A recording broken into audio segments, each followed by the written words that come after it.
Assalamualaikum warahmatullahi wabarakatuh. Husnul adab ma'a Rasulillah sallallahu alaihi wasallam. Husnul adab ma'a Rasulillah sallallahu alaihi wasallam. Kita harus mempunyai adab yang baik, sopan santun yang baik kepada junjungan Nabi besar kita Muhammad sallallahu alaihi wasallam. Saking baiknya Bapak Ibu sekalian, ya, jangankan sampai kita tidak mengamalkan sunnahnya. Yang sunnah yang sudah baru yang besar-besar, walaupun semua sunnah besar insya Allah, sampai ketika kita berbicara saja itu diatur oleh Islam. Di zaman Rasulullah SAW ketika ada sahabat bicara keras, ditegur oleh Allah, disuruh memelangkan bicaranya ketika di hadapan Rasulullah SAW. Ini bisa kita lihat dalam surat Al-Hujurat, surat 49 ayat 5, ayat 3, bukan ayat 5, ayat 3. Ketika Allah berfirman, Innal ladzina yaghudduna aswatahum 'inda Rasulillahi ulaika alladzina imtahanallahu qulubahum littaqwa lahum maghfirah. Mendapatkan ampunan Allah. Oleh karena itu saudara sekalian, jangan sedikit pun kita melecehkan sunnah Nabi. Yang sunnah apa ya? Sunnah apapun, sunnah yang dianggap kecil, yang dianggap besar, semua sunnah Nabi besar insya Allah. Ya. Sunnah dalam berkaitan dengan sholat berjamaah, sunnah yang berkaitan mengikuti Rasul seperti membiarkan jenggot dan sebagainya. Jangan melecehkan, ya. Jangan melecehkan. Semua sunnah Nabi kita ikuti, Sallallahu Alaihi Wasallam. Karena berbuat baik dengan Rasul itu menjadikan kita dapat ampunan Allah. Yang terakhir Bapak Ibu sekalian adalah khasyatullah, takut kepada Allah Subhanahu wa taala. Takut kepada Allah. Beda antara al-khasyah dengan al-khauf. Kalau al-khauf itu takut secara umum. Tapi kalau al-khasyah, takutnya itu ma'at ta'zim, disertai dengan mengagungkan Allah.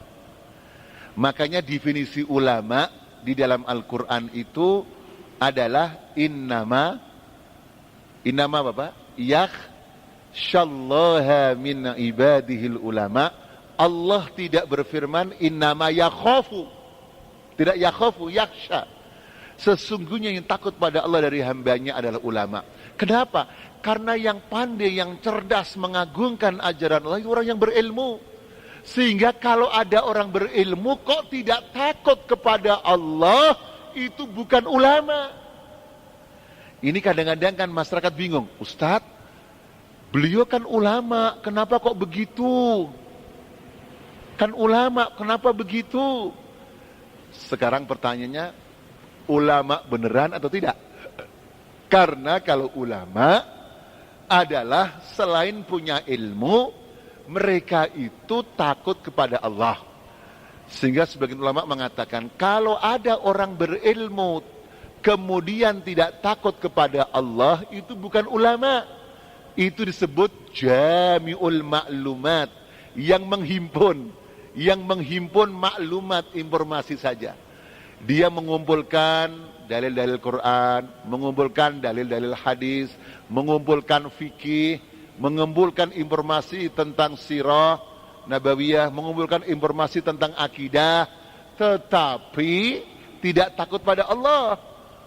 Ya, yang namanya ulama selain punya ilmu harus takut kepada Allah, baru diampuni oleh Allah Subhanahu wa taala. Alladzina yakhshawna rabbahum bil ghaibi lahum maghfiratun wa ajrun kabir dalam surat Al-Mulk. Jadi mendapatkan maghfirah ketika kita takut kepada Allah Subhanahu wa taala. Bapak sekalian, ini saja yang bisa kita sampaikan. Kesimpulannya satu saja, ternyata untuk mendapatkan ampunan dari Allah Subhanahu wa taala adalah diperlukan kerja yang benar, sahih, dan juga kerja yang syamil, yang menyeluruh.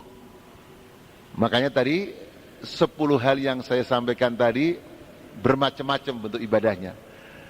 Ada jihad, ada hijrah, ya, ada khasyatullah, ada memaafkan orang, ada takwa. Ini menggambarkan intinya agar mendapatkan ampunan dari Allah Subhanahu wa taala, hendaknya apa yang kita lakukan adalah benar, mengikuti Rasulullah SAW, dan yang kedua diperlukan adanya syumuliyatul amal. Kerja kita harus syamil, menyeluruh. Jangan hobi dengan sesuatu tertentu, meskipun itu baik, kita tinggalkan kewajiban-kewajiban yang lain. Dan yang terakhir, intinya ampunan Allah itu mudah insya Allah, karena Allah yang berjanji, dan janji Allah itu pasti, dan Allah memudahkan kita semuanya. Ya, semuanya Allah mudahkan. Hatta yang berbuat jahat juga Allah permudah juga. Oleh karena itu jangan sampai kita ya pesimis, kita sedih dengan masa lalu kita. Masa lalu kita sudah kita kubur dalam-dalam. Mari kita mulai dengan suasana baru, penuh dengan lembaran-lembaran kebajikan, sehingga ampunan Allah itu semoga merupakan sebuah keniscayaan dalam hidup ini. Assalamualaikum warahmatullahi wabarakatuh.